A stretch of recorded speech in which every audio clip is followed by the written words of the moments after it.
My name is Corinne, and my pronouns are they, them. I am a web developer at Sparkbox who has been working on web accessibility as a certified web accessibility specialist. Currently, a significant part of my work involves improving the accessibility of a large e-commerce site. And today I'm going to be talking about accessibility advocacy. But before we start, I want to give a disclaimer that I am currently able-bodied, so my goal is to approach this topic from a place of humility, because I don't have the experience of living with a disability. This presentation is going to be focused on best practices for accessibility advocacy that I've learned through my past experiences. The only way we can make a better web is if everyone can be a part of it. Everyone has the right to the same content and experiences. Basically, good products are also accessible ones. But sometimes that can be overwhelming, especially if you're the only one on a project who is championing accessibility. There can be many reasons other developers and designers aren't prioritizing accessibility as much as other work. And so that's why I'm going to go into 5 different ways we can advocate and include web accessibility into projects. That way, everyone on our team can prioritize web accessibility as part of our process. Advocating for accessibility doesn't have to be a large refactor of a website or component.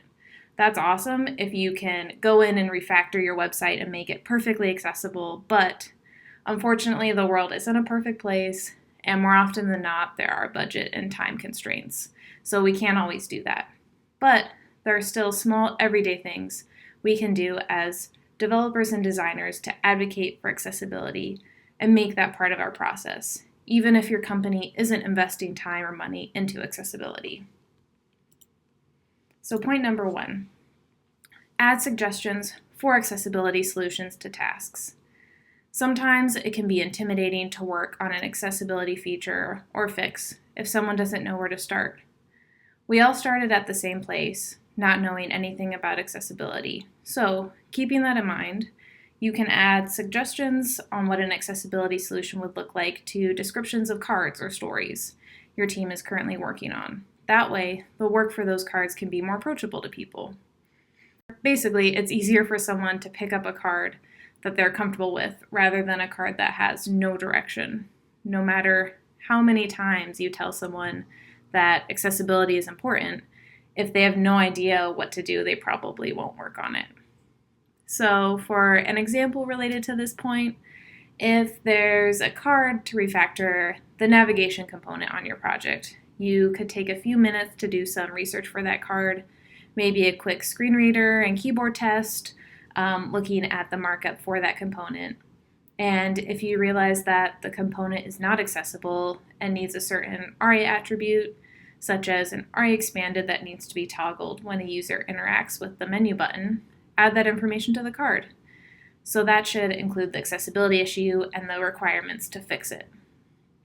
This also gives the developer who picks up the card someone to reach out to if they're still stuck on that problem. For point number 2, add info on how to manually test with assistive technology. So everyone is at a different part of their accessibility journey. Some might not be comfortable testing with assistive tech, such as keyboard or screen readers, even when a card might require that. If you know that whoever picks up a card will need to test something with a screen reader or a keyboard, add the steps and key commands that are needed to do that to that card. For example, if there's a card related to a modal, you know that whatever changes go into that component, whether they are directly related to the accessibility of it or not, need to be tested to make sure that modal is accessible.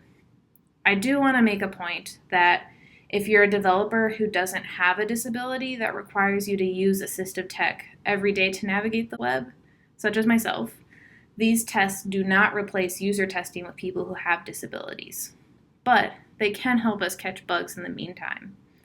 So if you know how to use a particular screen reader or navigate through a page with a keyboard, or even if you know of some good resources to show others how to do that, add that information to the card's description or even a comment on that card.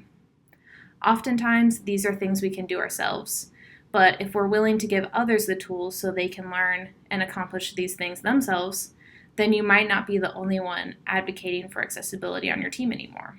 I know that's how I started to really prioritize accessibility, by learning from others about why it's so important and how to work on it.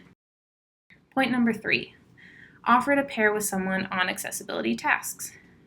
Another way that we can share our knowledge with others and give them the confidence to spot and tackle accessibility features is to pair with other people on your team. So if someone on your team is working on developing a new feature or fixing a bug that might include some accessibility work, offer to pair with them on it. Pairing usually consists of at least 2 developers working together to solve a problem. So usually that's one person writing the code while the other's reviewing the code as they go. This form of collaboration can be a great way to share your knowledge on accessibility. It's also an opportunity to get better at teaching how to make things accessible. And point number 4, demo an accessibility fix. So the importance of accessibility can be hard to understand and prioritize if people on your team don't use assistive tech every day to navigate the web. Showing others the difference an accessibility bug fix or feature addition can have when using a keyboard or screen reader and how it improves a product for all users can have a huge impact on how your team views accessibility. Even if you haven't been able to work on web accessibility for your projects, this can be an opportunity to put together a learning session for teams, such as how to test pages with VoiceOver, or why semantic HTML is important. This could be a short minute or a short 10-minute presentation on something you're familiar with that might give others the confidence they need to start noticing accessibility bugs and testing pages. A presentation like this could also be a great way to get accessibility on the radar of different people at your company. This could also even be an opportunity to practice the previous point.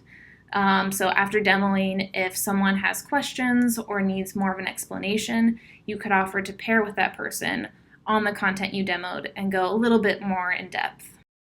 Point number 5, don't make, quote, accessibility, unquote, cards.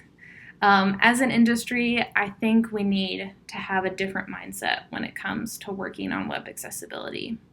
If there is an accessibility bug, your product has a bug. We should label it as a bug rather than just an accessibility story or putting it in an accessibility epic. So if you're developing a feature or components from scratch, integrate accessibility into that process, rather than waiting until the end of a project to fix all of the accessibility bugs.